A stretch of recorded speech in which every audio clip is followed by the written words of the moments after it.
9 محرم الحرام شہزادہ علی اکبر علیہ السلام کی پرساداری کا دن نواسہ رسول صلی اللہ علیہ وآلہ وسلم کے فرزند کی یاد میں ملک بھر میں مجالس بپا، علم اور تعزیے تھامے آزادار نواسہ رسول صلی اللہ علیہ وآلہ وسلم کے فرزند کی پرساداری میں مصروف، تعزیوں اور علم کی زیارت، غم حسین علیہ السلام میں ڈوبے عزاداروں کے لیے پانی اور شربت کی سبیلیں لگائی گئیں، جگہ جگہ لنگر کی تقسیم کا سلسلہ جاری۔ عراق، ایران اور بھارت سمیت دنیا بھر میں یوم تاسوعہ 9 محرم الحرام کو مجالس اور جلوس عزا کا اہتمام۔ کربلا میں روضہ امام حسین علیہ السلام پر لاکھوں افراد کی نوحہ خوانی اور پرساداری، امام حسین علیہ السلام اور ان کے رفقا کو خراج عقیدت۔ ایران میں بھی لاکھوں افراد سڑکوں پر امڈ آئے۔ بھارت، افغانستان اور دیگر ممالک میں بھی جلوس عزا نکالے جا رہے ہیں۔ کیا صدر مملکت آصف علی زرداری کو عہدے سے ہٹایا جا رہا ہے؟ صحافی کا وزیر داخلہ محسن نقوی سے سوال۔ سوشل میڈیا کی خبروں پر دھیان نہ دیں، وہ 2 دن تک سیاست سے گریز کریں۔ محسن نقوی کا صحافی کو جواب، کہا ملک بھر میں سیکیورٹی کے بہترین انتظامات کیے گئے۔ سکھر میں پاکستان کا سب سے بڑا اور قدیمی جلوس ہے، قانون نافذ کرنے والے اداروں کو خراج تحسین پیش کرتا ہوں۔ ملک نے جنگ شروع کی، وہ ہواؤں میں بھی اور فضاؤں میں بھی اس کی بہت بری حالت ہوئی، اور ان کے 6 طیارے 6 جیٹ فائٹر جسے کہتے ہیں وہ زمین بوس ہوئے، اور اس کے علاوہ پھر زمین پہ جب انہوں نے بند بھی کیا، شروع کیا دوبارہ 36 گھنٹے میں 80 ڈرون بھیج دیے۔ اس کے نتیجے میں جو پاکستان نے ان کو سبق سکھایا 9 اور 10 کی درمیانی رات کو، اس کا نتیجہ آپ کے سامنے ہے۔ جنگ پاکستان کا ایجنڈا نہیں تھا، ہم امن اور سلامتی چاہتے ہیں۔ پاکستان نے بھارت کو وہ سبق سکھایا جو وہ ہمیشہ یاد رکھے گا۔ نائب وزیر اعظم اسحاق ڈار کے لاہور میں میڈیا سے گفتگو، کہتے ہیں پیپلز پارٹی ہماری اتحادی ہے اور رہے گی۔ پیپلز پارٹی نے وزارتیں لینے کے لیے کوئی بات نہیں کی۔ اسحاق ڈار نے نواز شریف اور بانی پی ٹی آئی کی ملاقات کی خبر کو افواہ قرار دے دیا، کہا یہ کسی کی خواہش تو ہو سکتی ہے، حقیقت نہیں۔ وزیر اعظم کی ترک اور آذربائیجان کے صدور کے ہمراہ ECO اجلاس کے بعد چہل قدمی۔ صدر آذربائیجان نے خانقندی کی تاریخی عماراتوں سے متعلق آگاہ کیا۔ شہباز شریف، طیب اردوان اور الہام الیوف کی غیر رسمی اور خوشگوار ماحول میں گفتگو۔ رہنماؤں کا ہاتھ تھام کر پاک ترک آذربائیجان کی مثالی برادرانہ تعلقات، یکجہتی کا اظہار۔ صدر الہام الیوف وزیر اعظم کو خود گاڑی چلا کر شوشا میں زہرانے پر لے گئے۔ پاکستان اور امریکہ کے درمیان کامیاب تجارتی مذاکرات، دونوں ممالک نے مفاہمتی معاہدے پر دستخط کر دیے۔ پاکستانی مصنوعات پر 29% ٹیرف مستقل ختم کر دیا گیا۔ معاہدے سے برآمدات میں اضافہ اور معاشی تعلقات کو نئی بلندیوں پر لے جانے کی توقع۔ 2 طرفہ سرمایہ کاری اور صنعتی تعاون کو فروغ دینے کا موقع پیدا ہو گیا۔ آئندہ ہفتے غزہ میں جنگ ختم ہو سکتی ہے، امریکی صدر کا غزہ میں ممکنہ جنگ بندی کا پیغام۔ حماس کی مذاکراتی آمادگی کا خیر مقدم، کہتے ہیں غزہ کے لیے بہت کچھ کرنا ہے اور غزہ میں بہت زیادہ امداد بھیج رہے ہیں۔ اگر حماس جنگ بندی کے لیے تیار ہے تو یہ بہت اچھا ہے، لیکن اگر ایسا نہ ہوا تو اور برا ہوگا۔ غزہ میں قیام امن کی جانب تاریخی پیش رفت، حماس کا امریکی ثالثی میں پیش کردہ جنگ بندی منصوبے پر مثبت اور تعمیری رد عمل درآمد کے طریقہ کار پر مذاکرات کے لیے آمادگی کا اعلان، فریقین کے درمیان جاری طویل کشیدگی کے خاتمے، انسانی بحران میں کمی اور مشرق وسطی میں پائیدار امن کے امکانات روشن ہونے لگے۔ سعودی وزیر خارجہ کی ماسکو میں روسی ہم منصب سرگئی لاروف سے ملاقات۔ سعودی وزیر خارجہ شہزادہ فیصل بن فرحان نے کہا کہ اسرائیل سے تعلقات کے بجائے سعودی عرب کی ترجیح اس وقت غزہ میں مستقل جنگ بندی ہے۔ اسرائیلی وزیراعظم اور آرمی چیف کے درمیان اختلافات شدت اختیار کر گئے۔ بند کمرہ اجلاس میں جھگڑا اور تلخ جملوں کا تبادلہ، آرمی چیف نے خبردار کیا مزید کارروائی ہوئی تو بھوکے اور غصے میں بھرے فلسطینی اٹھ کھڑے ہوں گے، انہیں سنبھالنا مشکل ہو جائے گا۔ اسرائیلی میڈیا کے مطابق اجلاس میں نیتن یاہو نے حکم دیا کہ غزہ کے شہریوں کو جنوبی حصے میں زبردستی منتقل کرنے کا منصوبہ تیار کیا جائے۔ اسرائیلی دہشت گردی مسلسل جاری، غزہ میں گزشتہ 24 گھنٹوں کے دوران سے ہونی فضائی حملوں میں 138 فلسطینی شہید۔ انڈونیشیا اسپتال کے سینئر ڈائریکٹر ڈاکٹر مروان السلطان بھی جان سے گئے۔ صفائی، بجلی، پانی اور غزہ کا بحران اب سنگین حد تک پہنچ چکا ہے، پانی کی فراہمی اپنی کم ترین سطح پر، اسپتال جنریٹرز مستقل طور پر چلنے کے قابل نہیں، خوراک کی کمی کے باعث قحط کے خدشات پیدا ہو گئے۔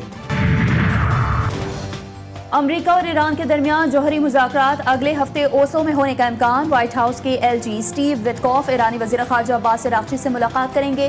ایرانی جوہری پروگرام اور معاہدے کی بحالی کے حوالے سے کئی پیچیدہ امور پر بھی بات چیت متوقع۔ علی امین گنڈاپور کا خیبر پختونخوا میں اپنی حکومت کے مضبوط ہونے کا دعویٰ، کہتے ہیں جسے شوق ہے وہ تحریک عدم اعتماد لانے کا شوق پورا کر لے، حقیقت اس کے سامنے آ جائے گی۔ ہماری حکومت مضبوط ہے، کوئی بھی رکن کہیں نہیں جا رہا۔ بجٹ پاس نہ کرتے تو حکومت گئی تھی اور قصور ہمارا اپنا ہی ہوتا، جبکہ مخالفین شادیانے بجاتے ہیں۔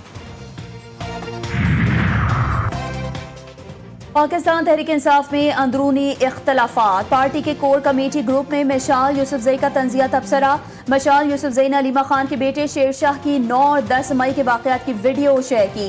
سوال کیا یہ بہت عجیب نہیں؟ علیمہ آپا کے بیٹے کو اتنا بڑا ریلیف مل گیا۔ بیرسٹر حسان کو 9 مئی کے واقعات پر 10 سال کی سزا ہو گئی۔ کچھ تو گڑبڑ لگتی ہے، کہنے کو بہت کچھ ہے لیکن سب کو سب پتا ہے۔ علی امین گنڈاپور کا مشال یوسفزئی کے تبصرے پر جواب، بولے بانی پی ٹی آئی کی فیملی ہمارے لیے باعزت ہے، ویڈیو ڈیلیٹ کر دیں۔ 5 جولائی 1977 پاکستان کی جمہوری تاریخ کا سیاہ دن۔ وزیر اعلیٰ سندھ سید مراد علی شاہ کہتے ہیں کہ بھٹو کی حکومت پر مارشل لا مسلط کر کے جمہوریت پر حملہ کیا گیا۔ پیپلز پارٹی نے ہمیشہ آمریت کا ڈٹ کر مقابلہ کیا۔ شہید بھٹو کا مشن ہر حال میں جاری رکھیں گے۔ شرجیل انعام میمن بولے غیر آئینی اقدامات سے پہلی عوامی حکومت برطرف کی گئی۔ بھٹو حکومت برقرار رہتی تو آج پاکستان ترقی یافتہ ملک ہوتا۔ کوثر شریف میں دہشت گردی کا بڑا منصوبہ ناکام، سی ٹی ڈی اور دہشت گردوں میں فائرنگ کا تبادلہ، 5 دہشت گرد ہلاک، 5 فرار، دہشت گردوں سے اسلحہ، گولہ بارود، دستی بم برآمد، فرار دہشت گردوں کی تلاش کے لیے سرچ آپریشن جاری۔ وزیر اعلیٰ پنجاب مریم نواز شریف کی کامیاب کارروائی پر پنجاب پولیس اور سی ٹی ڈی کو شاباش۔ لکی مروت میں سی ٹی ڈی بنو کی بڑی کارروائی، فائرنگ کے تبادلے میں 3 دہشت گرد ہلاک، دہشت گردوں سے مقابلہ تقریباً 25 منٹ تک جاری رہا۔ ہلاک دہشت گرد ایل ایچ سی وحید اللہ اور پولیس اہلکاروں کی ٹارگٹ کلنگ، دھماکوں پولیس پر حملوں اور دیگر جرائم میں مطلوب تھے۔ پنجاب میں بغیر لائسنس شیر رکھنے والے محکمہ وائلڈ لائف کے ریڈار پر صوبے میں غیر قانونی طور پر شیر رکھنے والوں کے خلاف بڑا کریک ڈاؤن، 22 مقامات کی انسپیکشن کے دوران 13 شیر قبضے میں لے لیے گئے۔ کارگل جنگ کے ہیرو کیپٹن شیر خان شہید کی عظیم قربانی کو سلام۔ کیپٹن کرنل شیر خان شہید نشان حیدر کا 26واں یوم شہادت۔ میجر جنرل انجم ریاض کی شہید کیپٹن کرنل شیر خان کے مزار پر حاضری، شہید کی قبر پر پھول رکھے، فاتحہ خوانی بھی کی۔ وزیر اعظم کا کیپٹن کرنل شیر خان شہید کے 26ویں یوم شہادت پر خراج عقیدت، کہتے ہیں کیپٹن کرنل شیر خان شہید نے کارگل کے محاذ پر بے مثال بہادری کا مظاہرہ کیا۔ فیلڈ مارشل سید عاصم منیر سمیت عسکری قیادت نے بھی کرنل شیر خان شہید نشان حیدر کو خراج عقیدت پیش کیا۔ آزاد کشمیر کے مختلف علاقوں میں بارش، مظفر آباد میں شاہراہ نیلم کے مقام پر لینڈ سلائیڈنگ، اسلام آباد اور راولپنڈی میں رات گئے موسلا دھار بارش۔ محکمہ موسمیات کے مطابق آج سے 10 جولائی تک پنجاب، خیبر پختونخوا، کشمیر، گلگت بلتستان میں موسلا دھار بارش کا امکان۔ پنجاب اور بلوچستان کے کچھ حصوں میں ندی نالوں میں سیلابی صورتحال پیدا ہو سکتی ہے۔ دریائے سندھ میں سیلابی صورتحال، باغ نیلاب کے قریب 4 افراد پھنس گئے، 3 گھنٹے کے ریسکیو آپریشن کے بعد بچا لیا گیا۔ کراچی میں آسمان پر بادلوں کے ڈیرے، سرمئی بادلوں نے شہر کو ڈھانپے رکھا۔ شہر کے بعض علاقوں میں ہلکی بارش اور بوندا باندی سے ماحول خوشگوار۔ محکمہ موسمیات کی وقفے سے برسات کی پیش گوئی۔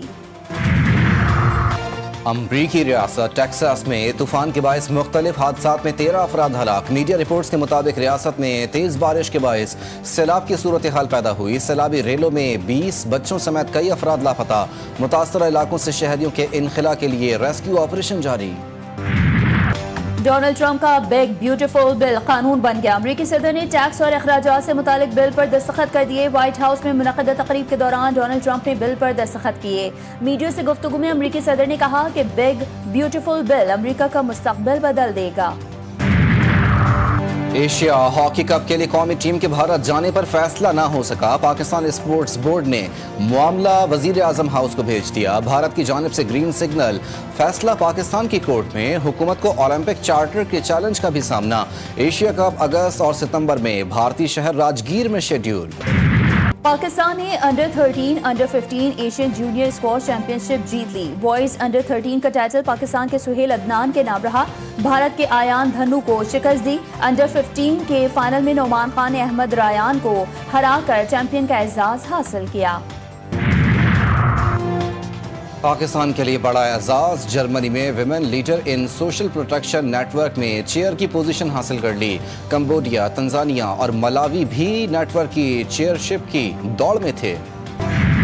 اور فیفا کلب ورلڈ کپ کے پہلے کوارٹر فائنل میں برازیلین فٹ بال کلب فلومیننزا نے سعودی حریف الہلال کو 2 کے مقابلے میں 1 گول سے شکست دے دی. میچ سے قبل ٹریفک حادثے میں مرنے والے پرتگالی فٹ بالر ڈیوگو جوٹا کو خراج عقیدت پیش کرنے کے لیے خاموشی بھی اختیار کی گئی.